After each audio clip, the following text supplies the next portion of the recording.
warahmatullahi wabarakatuh. Perkenalkan, nama saya Ai Agustina Dwi Rahmawati dengan NIM 19204012031, mahasiswa program Magister Pendidikan Agama Islam, Fakultas Ilmu Tarbiyah dan Keguruan, Universitas Islam Negeri Sunan Kalijaga, Yogyakarta.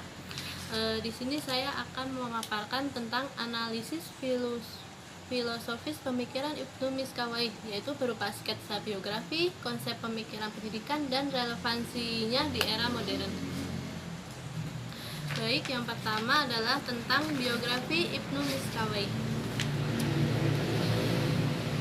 Ibnu Miskawayh atau Abu Ali Al-Hazim Ahmad Ibnu Muhammad Ibnu Yakub bin Miskawayh atau lebih dikenal dengan Ibnu Miskawayh atau Ibnu Maskawayh adalah seorang filsuf muslim yang memusatkan perhatiannya pada etika Islam. Beliau merupakan sejarawan, tabib, ilmuwan, dan sastrawan. Dan beliau memusatkan perhatiannya pada kajian sejarah dan etika. Nah, gurunya dalam bidang sejarah adalah Abu Bakar Ahmad Ibnu Kamil Al-Qadi. Dalam bidang filsafat adalah Ibnu Al-Qamar. Nah, lalu selanjutnya Ibnu Miskawayh pernah bekerja selama puluhan tahun sebagai pustakawan dengan sejumlah wasir dan amir Bani Buaih, yakni bersama Abu Fadli Ibnu Al-Amid. Ibnu Miskawayh lahir di kota Rai atau Iran pada 320 Hijriah. Nah, jadi Ibnu Miskawayh ini pada dasarnya adalah seorang ahli sejarah, kimia, dan moralis. Oke, baik, selanjutnya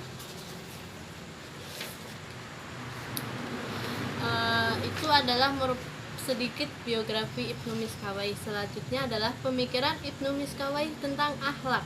Yang pertama adalah hakikat manusia. Ibnu Miskawayh memandang manusia adalah makhluk yang memiliki keistimewaan karena dalam hakikatnya manusia memiliki daya pikir. Nah, berdasarkan daya pikirnya tersebut, manusia dapat membedakan antara yang benar dan yang salah, serta yang baik dan buruk. Nah, menurut Ibnu Miskawayh, di dalam diri jiwa manusia terdapat 3 daya. Yang pertama adalah daya bernafsu atau an-nafs al-bahimiyah sebagai daya terendah. Yang kedua adalah daya berani atau an-nafs as-sabuyah sebagai daya pertengahan. Lalu yang terakhir, daya berpikir atau an-nafs an-natiqat sebagai daya tertinggi. Nah, manusia yang paling sempurna adalah ketika manusia tersebut dapat membedakan antara yang benar dan yang salah, lalu dapat menggunakan daya pikirnya untuk hal-hal kebaikan. Lalu selanjutnya adalah konsep pendidikan akhlak. Akhlak dalam KBBI diartikan sebagai budi pekerti atau kelakuan. Akhlak adalah sikap atau sifat atau keadaan jiwa yang mendorong untuk melakukan sesuatu perbuatan, yaitu perbuatan baik atau buruk, yang dilakukan dengan mudah tanpa berpikir dan direnungkan terlebih dahulu. Dalam pemahaman ini, perbuatan itu dilihat dari pangkalnya, yaitu motif atau niat. Nah, Ibnu Miskawayh menegaskan bahwa akhlak adalah suatu keadaan jiwa, dan keadaan ini menyebabkan jiwa bertindak tanpa dipikir dan dipertimbangkan terlebih dahulu. Beliau membagi asal keadaan jiwa ini menjadi 2 jenis, yaitu alamiah dan bertolak dari watak dan tercipta melalui kebiasaan dan latihan. Menurutnya, akhlak dalam Islam dibangun atas fondasi kebaikan dan keburukan. Kebaikan merupakan hal yang dapat dicapai oleh manusia dengan melaksanakan kemauannya, karena hal tersebut akan mengarahkan manusia kepada tujuan dirinya diciptakan. Keburukan adalah segala sesuatu yang menjadi penghambat manusia mencapai kebaikan, entah hambatan ini berupa kemauan dan upayanya atau berupa kemalasan dan keengganan mencari kebaikan. Ibnu Miskawayh mengatakan bahwa tujuan pendidikan akhlak adalah terwujudnya sikap batin yang mampu mendorong manusia secara spontan untuk melakukan tingkah laku yang baik, sehingga ia berperilaku terpuji, mencapai kesempurnaannya sesuai dengan substansinya sebagai manusia dan memperoleh kebahagiaannya dengan yang sejati dan sempurna. Pendidikan akhlak yang ditawarkan Ibnu Miskawayh adalah bertujuan mendorong manusia untuk bertingkah laku yang baik guna mencapai kebahagiaan. Jadi, menurutnya orang yang berakhlak mulia adalah orang yang bahagia. Orang yang baik adalah orang yang selaras pikiran dan perbuatannya ketika melakukan perbuatan baik. Dalam konteks ini, pendidikan akhlak bertujuan untuk membentuk dan menumbuhkan perilaku mulia dalam anak agar menjadi manusia yang sempurna dan mulia di hadapan Allah. Karena sebaik-baiknya manusia adalah bukan tergantung derajat dan pangkat manusia itu, melainkan manusia yang paling mulia di hadapan Allah. Nah, selanjutnya yang ketiga, pokok pendidikan akhlak. Pokok-pokok pemikiran Ibnu Miskawayh dalam menanamkan pendidikan karakter Islami antara lain terlihat dalam pemikirannya. Karakter tersebut yaitu yang pertama adalah kebijaksanaan atau al-hikmah atau wisdom. Adalah keutamaan jiwa rasional yang mengetahui segala yang maujud atau yang ada, baik berkaitan dengan hal-hal bersifat ketuhanan maupun hal yang bersifat kemanusiaan. Lalu yang kedua adalah keberanian. Keberanian adalah keutamaan jiwa al-ghadabiyah atau al-sabuyah. Keutamaan karakter ini muncul pada diri manusia sebagai nafsu dibimbing oleh jiwa al-natiqat. Nah, selanjutnya yang ketiga, menjaga kesucian atau menahan diri atau al-ifaq atau temperance. Adalah sebuah karakter yang berasal dari al-syawatiyah atau bahiyah.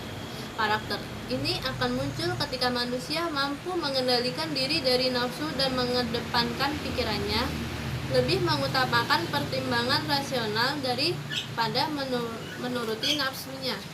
Adalah keadilan atau al-adalat atau justice. Seseorang yang baru bisa dianggap adil apabila sudah bisa menyelaraskan seluruh fakultas, perilaku, dan kondisi dirinya, sehingga tidak ada satu melebihi yang lainnya.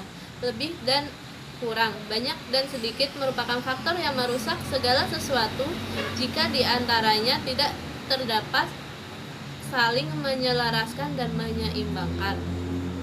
Yang kelima adalah cinta dan persahabatan. Manusia adalah makhluk sosial yang membutuhkan sesamanya. Hanya melalui teman dan lingkungannya manusia dapat memperoleh kesempurnaan dan eksistensinya, dan dalam keadaan mendesak mereka harus saling membantu. Harus diketahui bahwa sifat bersahabat dalam diri manusia merupakan nilai yang harus dipertahankan. Nah, selanjutnya adalah metode pendidikan akhlak. Nah, ada beberapa metode pendidikan yang dikemukakan oleh Ibnu Miskawayh. Di antaranya adalah yang pertama, pemahaman agama. Ibnu Miskawayh menjadikan agama sebagai aspek sekaligus prinsip dan dasar dalam mendidik etika dan moral anak didik. Ibnu Miskawayh cenderung mengedepankan nalar spiritualnya di samping kemampuan berpikir filosofinya. Yang kedua adalah pergaulan. Manusia tidak dapat mencapai kesempurnaannya dengan hidup menyendiri.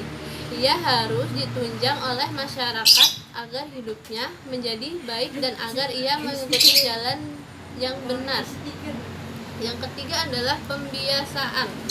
Pembiasaan bisa dilakukan sejak usia dini, yaitu dengan sikap dan perilaku yang baik, sopan dan menghormati orang lain. Peneladanan dan peniruan bisa dilakukan oleh orang yang dianggap sebagai panutan, baik orang tua, guru, maupun teman dekatnya. Yang keempat adalah pujian. Ibnu Miskawayh menganjurkan agar memberikan tahmid atau pujian langsung ketika anak didik menunjukkan perilaku yang baik. Lalu yang terakhir adalah relevansi pemikiran pendidikan Ibnu Miskawayh di era modern. Nah, berikut merupakan relevansi pemikiran Ibnu Miskawayh dengan pendidikan di era modern. Yang pertama adalah relevansi hakikat manusia. Ibnu Miskawayh mendefinisikan bahwa pendidikan yang sistematis dapat dilaksanakan apabila didasari dengan pengetahuan mengenai jiwa yang benar. Oleh karena itu, pengetahuan mengenai jiwa yaitu sangat penting sekali dalam proses pendidikan. Nah, kajiannya mengenai konsep pendidikan yang dikemukakan oleh Ibnu Miskawai diharapkan mampu mengaktualkan konsep pendidikan Islam dalam skala khusus maupun umum. Terutama pendidikan akhlak sangat penting untuk ditanamkan secara komprehensif karena di setiap adat istiadat maupun beberapa norma etika atau tata susila yang harus dipatuhi. Oleh karena itu, moral adalah suatu fenomena manusiawi yang bersifat universal, komprehensif, dan aktual yang hanya terdapat pada diri manusia. Lalu yang kedua, relevansi tujuan pendidikan. Keberadaan manusia sebagai makhluk sosial dan pendidikan bertujuan untuk mendidik manusia agar mampu hidup dalam bermasyarakat, sehingga dengan kemampuan yang dimiliki dapat membawa perubahan pada lingkungan masyarakat yang memiliki pemikiran maju di era modern. Tujuan ini sangat relevan terhadap Permendikbud nomor 20 tahun 2018 pasal 2 yang menginginkan agar pendidikan mampu mewujudkan manusia yang mandiri dan memiliki peran penting di tengah-tengah masyarakat berupa cinta tanah air, cinta damai, peduli lingkungan, dan bertanggung jawab. Yang ketiga adalah relevansi materi. Pandangan Ibnu Miskawai tentang ilmu dan klasifikasinya patut dijadikan rujukan untuk pelaksanaan pendidikan karakter di Indonesia. Pengelolaan ilmu yang dilakukan oleh Ibnu Miskawai terfokus kepada jiwa yang menjadikan sumber adanya daya berpikir oleh manusia, sebab ilmu yang diperoleh manusia memiliki daya berpikir yang keberadaan ilmu tersebut bersumber dari kekuasaan pencipta, yaitu Allah Subhanahu wa Ta'ala. Yang keempat adalah relevansi metode pendidikan. Untuk mengubah akhlak peserta didik menjadi baik, maka dalam pendidikannya diperlukan metode yang terfokus pada dua pendekatan, yaitu melalui pembiasaan dan pelatihan, serta peneladanan dan peniruan. Pembiasaan bisa dilakukan sejak dini, yaitu dengan sikap dan perilaku yang baik, sopan, dan menghormati orang lain. Yang kelima adalah relevansi pendidikan dan peserta didik.